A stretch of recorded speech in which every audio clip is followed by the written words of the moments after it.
শীতের সময় আমরা সকলেই প্রায় খুব একটু মশলাদার বা ঝাল ঝাল তেল মশলাযুক্ত খাবার খেতে পছন্দ করি, আর সেটা ভালোও লাগে। তো আপনারা দেখতে পাচ্ছেন আমি এখানে আলুর দম রান্না করেছি।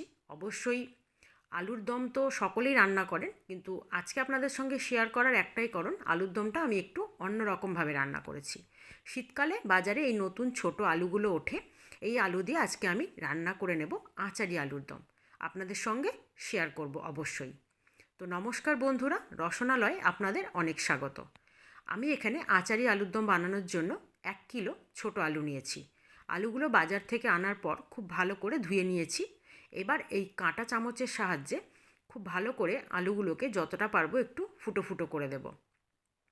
এতে কি হবে, এর ভেতরে খুব ভালোভাবে যে লবণটা, মশলাগুলো, তার স্বাদগুলো যাবে, আর খুব ভালোভাবে সেদ্ধও হবে। এবার সমস্ত আলুগুলোকে ফুটো করে নিয়ে আমি কুকারের মধ্যে দিয়ে পরিমাণ মতো জল দিয়ে আর 1 চামচ লবণ দিয়ে আমি আলুগুলো সেদ্ধ করতে দেব। সেদ্ধ করতে বসিয়ে দিয়ে আমি একটা মশলা রেডি করে নেব। তো মশলাটার জন্য আমি প্রথমে একটা ছোট প্লেটের মধ্যে 1/2 চামচ মেথি নিলাম, বড় চামচের 1/2 চামচ, আর সঙ্গে নিয়ে এলাম 5টা শুকনো লঙ্কা। সঙ্গে দিয়ে দেব 1/2 চামচ গোটা জিরে, আর দেব 1/2 চামচ জোয়ান, আর সঙ্গে দিয়ে দেব 1 চামচ, বড় চামচের 1 চামচ মৌরি। আমি এখানে একটা বড় চামচেরই পরিমাপগুলো আপনাদেরকে বলছি, আর এটা 1 কিলো আলুর জন্য এই মশলাটা বলছি। সঙ্গে বড় চামচের 1 চামচ সাদা কালো সর্ষে, 1/2 চামচ গোটা ধনে। আপনারা আপনাদের প্রয়োজন অনুযায়ী মশলাগুলো রেডি করে নেবেন।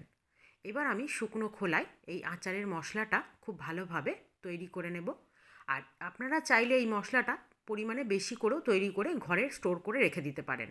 এই মশলাটা যে কোনো আচার বা এইরকম আচারি রান্নাগুলো করতে গেলেই আপনাদের প্রয়োজন হবে। তো বেশি করে করে রাখলে অনেক দিন পর্যন্ত স্টোর করে রাখতে পারবেন। এবার আমি মশলাটাকে ঠান্ডা করে মিক্সার গ্রাইন্ডারে দিয়ে একটু মোটা করে গুঁড়ো করে নিলাম। এবার আমি আবারও একটা মশলা রেডি করে নেব। তার জন্য আমি 2টো টমেটো নিয়েছি, আর নিয়েছি অল্প পরিমাণে আদা, আর 4টে খুব ঝাল কাঁচা লঙ্কা। সব মশলাগুলো আমি এর মধ্যে দিয়ে দেব। তারপর আমি এর মধ্যে দেব ছোটো চামচের 1 চামচ জিরে গুঁড়ো, আর দিয়ে দেব ছোটো চামচের 1 চামচ ধনে গুঁড়ো। আমার এখানে পরিমাণটা মশলার আমি কম দিচ্ছি, কারণ যেহেতু আচারের মশলাটা রেডি করেছি ওখানে অনেকটাই পরিমাণে মশলা আছে, তাই আমি এখানে অল্প করেই দিলাম। এবার আমি এর মধ্যে জল দিয়ে খুব ভালো করে একটা মশলা পেস্ট রেডি করে নেব। যে সকল বন্ধুরা আমার ভিডিওটি নিয়মিত দেখছেন তাদেরকে আমার অসংখ্য ধন্যবাদ। আর যে সকল বন্ধুরা আমার ভিডিওটি হয়তো আজকে নতুন দেখছেন, এখনও চ্যানেলটি সাবস্ক্রাইব করা হয়নি, তারা প্লিজ আমার চ্যানেলটি সাবস্ক্রাইব করে পাশে থাকা বেল আইকনটি প্রেস করে দেবেন রেগুলার নোটিফিকেশান পাওয়ার জন্য। আর ফেসবুক পেজ থেকে যে সকল বন্ধুরা আমার ভিডিওটি দেখছেন তাদেরকে আমার পেজটি ফলো করে দেবার অনুরোধ রইল। এবার আমি সেদ্ধ করা আলুগুলোকে খুব ভালো করে খোসা ছাড়িয়ে নেব। খোসা ছাড়ানো হয়ে গেলে আমি কড়াইয়ে 4 থেকে 5 টেবিল চামচ তেল দিয়েছি। তার মধ্যে দিয়ে দিলাম ছোটো চামচের 1 চামচ 5 ফোড়ন, আর অল্প একটু হিং। এগুলো ফোড়ন দিয়ে দেব। ফোড়নটা খুব ভালো করে আমি একটু ভাজা ভাজা করে নেব। যখন মশলার গন্ধটা খুব ভালো বেরোবে তখন আমি যে পেস্ট করে রেখেছিলাম মশলাটা, সেই মশলাটা আমি কড়াইয়ের মধ্যে দিয়ে দেব। এই মশলাটাকে আমি খুব ভালো করে কষিয়ে নেব। অল্প হালকা হাতে কষাবো, গ্যাসের ফ্লেমটাকে কম আঁচে দিয়ে, যেন মশলাটা তল থেকে ধরে না যায়। তারপর আমি এখানে পরিমাণ মতো লবণ দিয়ে দেব। আমি এখানে বড় চামচের 2 চামচ লবণ দিলাম, আর দিয়ে দেব ছোটো চামচের 1 চামচ হলুদ গুঁড়ো। সঙ্গে দেব ছোটো চামচের 2 চামচ চিনি। নিরামিষ রান্না একটু নুন চিনির ব্যালেন্সটা ঠিক করার জন্য অবশ্যই চিনিটা ব্যবহার আমরা করেই থাকি। এবার সমস্ত কিছু দেওয়া হয়ে যাওয়ার পর খুব ভালো করে মশলাটা আমি কষিয়ে নেব। মশলা কষানোর সময় অবশ্যই আমি গ্যাসের ফ্লেমটা লো রাখবো, লো টু মিডিয়ামে রাখবো, কারণ মশলা যেন ভেতর থেকে ধরে না যায়, আর খুব ভালোভাবে মশলাটা কষে যেন ঠিক এই রকমভাবে তেল ছেড়ে যায়। তারপর আমি সেদ্ধ করা আলুগুলো দিয়ে দেব। আলুগুলো দেওয়ার পর আমি মশলার সঙ্গে খুব ভালো করে মিশিয়ে নেব, কিন্তু তারপরে আমার আর গ্যাসের ফ্লেমটা লো রাখার দরকার নেই, কারণ আলুটা আমার অলরেডি সেদ্ধ আছে, মশলাটাও খুব ভালোভাবে কষানো হয়ে গেছে। তাই এবার আমি হাই হিটে দিয়েই রান্নাটা করে নিতে পারবো। তারপর আমি এখানে দিয়ে দেবো একটা পাতিলেবুর রস। পাতিলেবুর রসটা দেওয়ার কারণে যে আমি আচারি আলুর দম রান্না করছি, সেই আচারি ফ্লেভার, একটা টক ভাব সেটা আসবে। অবশ্যই আচারি আলুর দমে কিন্তু লেবুর রসটা দেবেন। আর যদি আপনারা একান্তই পছন্দ না করেন তাহলে না দিলেও দিতে পারেন, তবে তাতে আচারি আলুর দমের যে আচারি ব্যাপারটা সেটা কিন্তু থাকবে না। এবার আমি আলুর দমটার মধ্যে পরিমাণ মতো জল দিয়ে, এবার মশলাটা কষানো হয়ে গেছে, জল দিয়ে আমি ঢাকা দিয়ে দেব।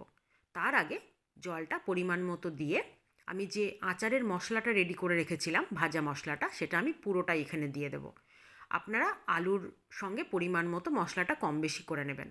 এখানে কিন্তু মশলার পরিমাণটা একটু বেশিই যাবে, তাতে খেতে স্বাদটা অনেক ভালো হবে। আর আলুর দম একটু মশলাদার হলে, আর সেটা যেহেতু আচারি আলুর দম, ভালোই লাগবে, খারাপ লাগবে না।